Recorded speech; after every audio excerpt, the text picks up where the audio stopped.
All right, many of you know if you have Koala and you have the Samurai, because you have to have the Samurai for this to work, that they added in MIDI out, right?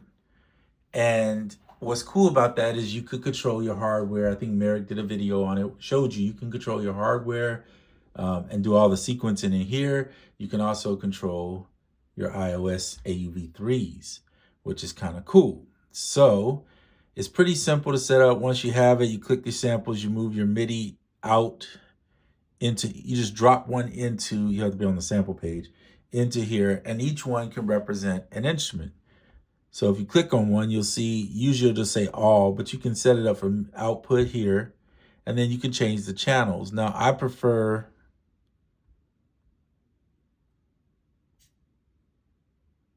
having each one on a different channel. So what I did was, here's my three instruments. There's my drums, percussion, and my keyboard, keys or whatever. I have all of them set to Koala, right? Sampler. But then down here, I click none, and then I click one, right? So I'm filtering out the channels so that each one has its own channel. So this one's set on channel 1. This one, you see Koala is set on channel 2. This one is set on channel 3. Now, there's other ways to do this. You don't have to do what I'm doing. I'm just showing you my way. So don't say, well, you don't have to. I know you don't have to do it that way. You can do it other ways, but this is the way I like to do it. And I'm just showing you. Now, each one of these channels is set up to a mix bus, which sends that audio out through here. And then I have a reverb on the tail end of that. It's a slight little ambience reverb, like 10%. EOS 2, if you want to know about it, there's a preset called ambience. I usually set it to about 10%, which is plenty good for most drums and things I want to come through, just to give it a slight little reverb thing so it doesn't sound so dry. Then I have Koala set up. You can see it down here. Now, I like to put Koala here. I've seen people put it over on the left side. That's your personal preference. The reason I put it here is because I want the sound to travel from these devices into here. And that's how my brain works when I see it. So I keep it that way. However your brain works and however you perceive it need to be, just set it up that way. By the way, this is AUM if you're new and don't know what this is. And so this is how I set it up. Again, there's Koala right there. So if you see you touch here, you can see the notes coming through. It says disconnected, but I don't know why.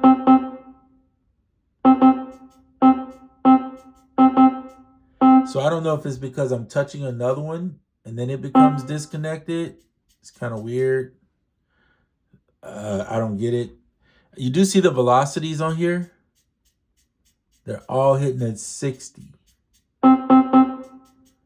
So you're not getting, well, no, change that. See there right here, it says velocity 110. I'm sorry. So they're all hitting at 110.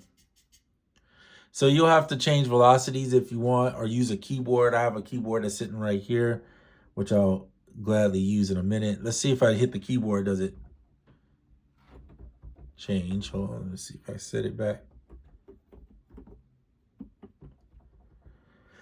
And I don't see it changing because it's not even triggering it. Let's go here. I'm gonna put the MIDI input. You know what? Did I put output? Yeah, I did put output. Okay, so the output here is see how the output is triggering all of these? So you definitely want that. The input, I'm gonna set my input to my launch key, MIDI out right there. So now I should be able to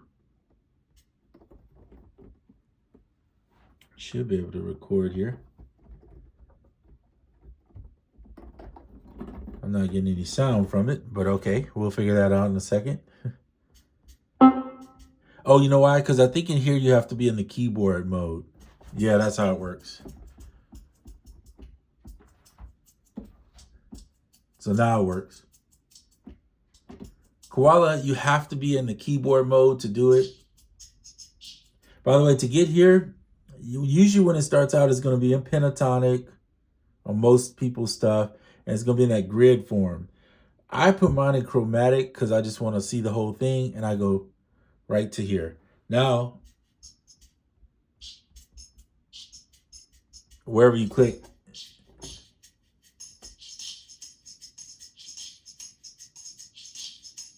right? So now you can record that. I'm just going to stick with a bar just because you got to make sure you arm the recording in here first. Then press this. And I always say put yourself a count in. So there's pre-roll right there. You can set the sync quantum up to where it controls how many bars are being recorded. And I'll show you where that's good at, but if you're going to record to this looper up here, then you don't really need that. But if you're trying to record into a regular square, then you would kind of need to set that if you want it to be a perfect loop. But I'm not going to worry about that. I am going to set it to 1 bar on the pre-roll because I do want that to happen. And then that should be fine. So now if you turn on this metronome, you don't really need this metronome. Just turn the 1 metronome on and then it'll count you out.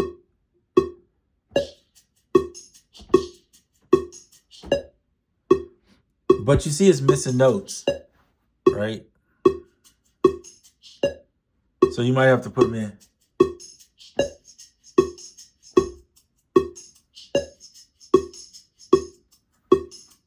Be mindful of that. I'm going to turn that metronome off so it don't drive you crazy.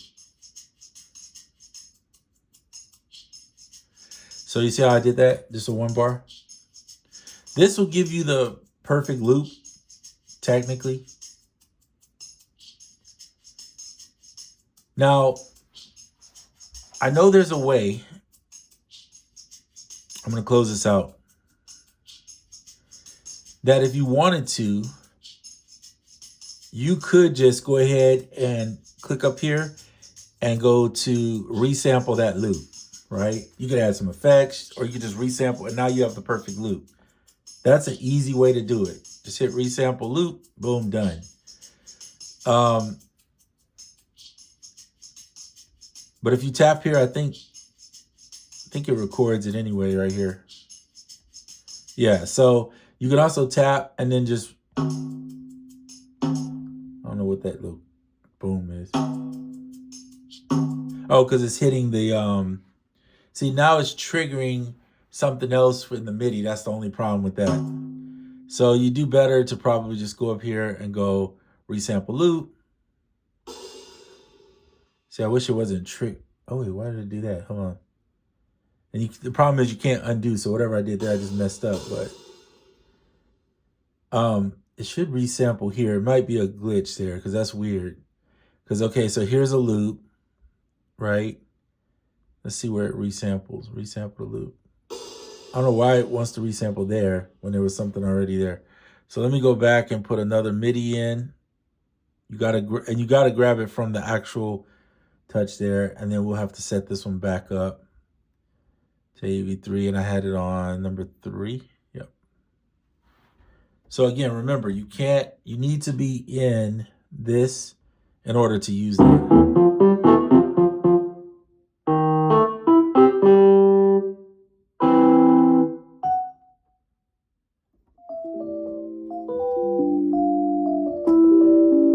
You can make this keyboard bigger or smaller that way if you want. But if you're using a keyboard, then you don't have to worry about your fingers. Fat fingers like mine don't do too well with little bitty keyboards like that. I'd have to space it out a little more. But it's cool that you can adjust the keyboard. Nonetheless, there's your... And if you have a keyboard like this, you can scale lock too. So this is C major. Let's just do something different. There's D major.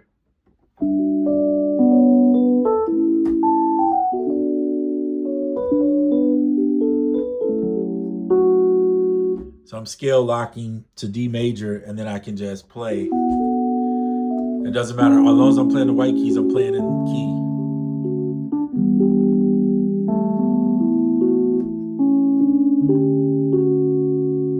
Perfect. See, now I can create and make stuff really fast with that. So that's kind of cool.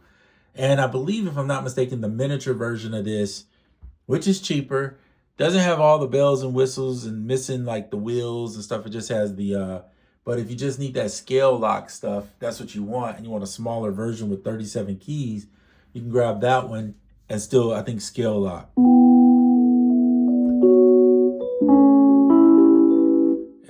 benefit from that. So that's a side note, by the way. It has nothing to do with Koala.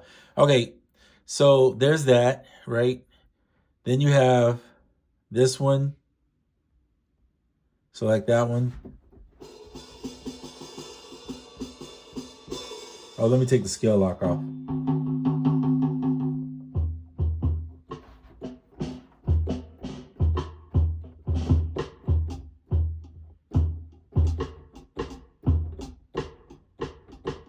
So again, put your metronome on.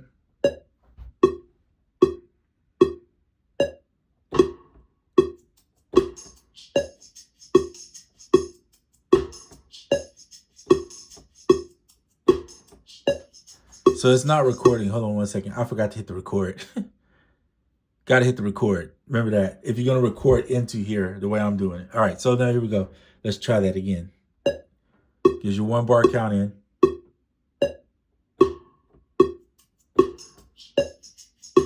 See, now it's recording.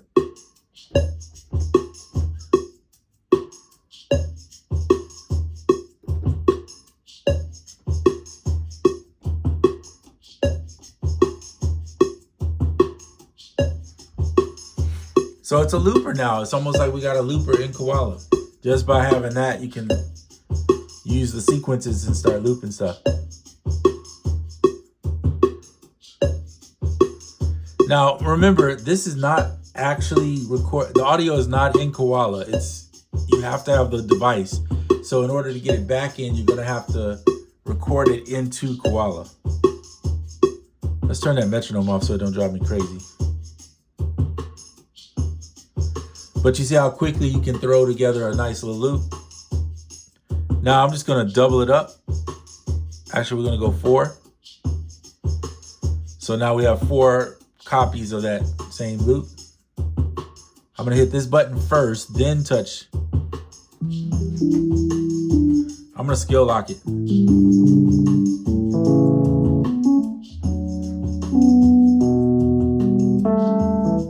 going to change. I'm doing this on my own. You don't have to worry about this. I'm changing the key.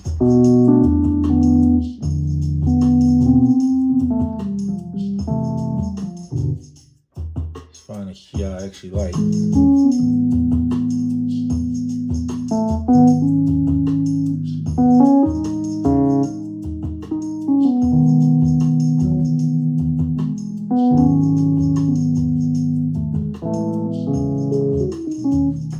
All right, so I'm gonna go in and lower the volume on this just a little bit.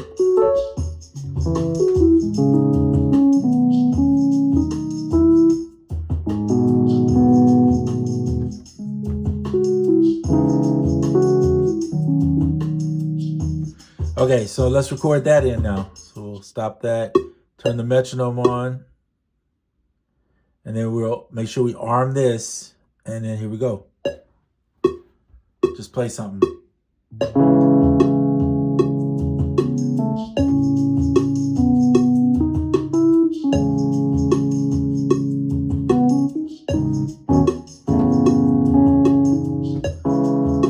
I was off on timing, so apologies in advance.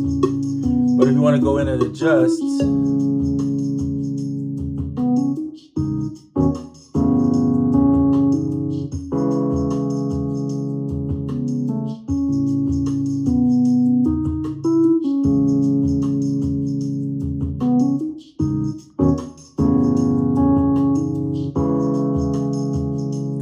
adjust that velocity there.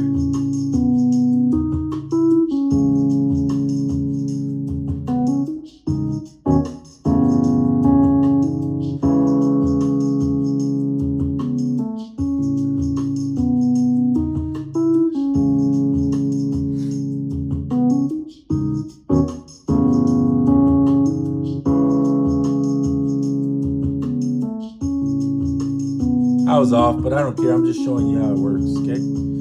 So disregard, it's not about the song in this particular case because I'm just showing you. All right, so make sure you click out of that, this right here. Don't stay in that because if you stay in it, it'll mess up other stuff. For instance, you could record over something or mess up something. So just be careful of that. But let's say I wanted that loop. You could, and you wanted an audio, you could just resample the loop. See, this is where it's messing up, and I'll report this too. But if it's resampling the loop, it shouldn't change this. It should just sample it to the next pad. So that's a little bug. I'll mention it to Merrick soon. I'll mention it to Merrick soon. But if you're gonna, and it may be something I'm missing too, but I feel like it's a bug just because I do it all the time, and this is the first time I ever had an issue with it. But anyway, so I'll fix that. And see, it's not even taking for some reason my MIDI. So let's do this MIDI out here. Boom. And then we'll edit it to that, set it to channel 3. And there we go, back onto our thing. Okay, so yeah, I'm not sure why it's doing that. It should just be taking the sequence and turning it into it, but it's not for whatever reason. It would be nice to be able to just record these parts right to individual tracks. In theory, yes, you can do that, and that's how the resample thing works, which I think is faster than trying to set up a whole nother, let me just record this in each part. That's just my personal thing. But anyway, you get the point. So the main thing is, yes, you can record using MIDI, and here's using it in AUM. I believe Michael Gerber, if you know Michael, he has a channel. I think it's under Ender. I can't remember what the other part is. But anyway, Michael Gerber has a channel, and he showed this on his channel, or showed his way of doing it. I'm just showing you my way of doing it. Either way works fine, and you can come up with your own little facet. You might find a little trick or something that works for you even better. But this is a way to get your instruments in now using the MIDI and Koala, instead of having to have, Atom or Atom's a MIDI device, or Helium or other stuff like that. Now, those devices are not bad. They have some great features in them. But to me, if I can do it all in Koala and not have to go use a bunch of different devices, it eliminates all this other headaches and stuff that I'd have to do. And so this kind of just makes it a little bit quicker. So anyway, just take what you can take from the video, right? And then I'll see you on the next one. I'm out.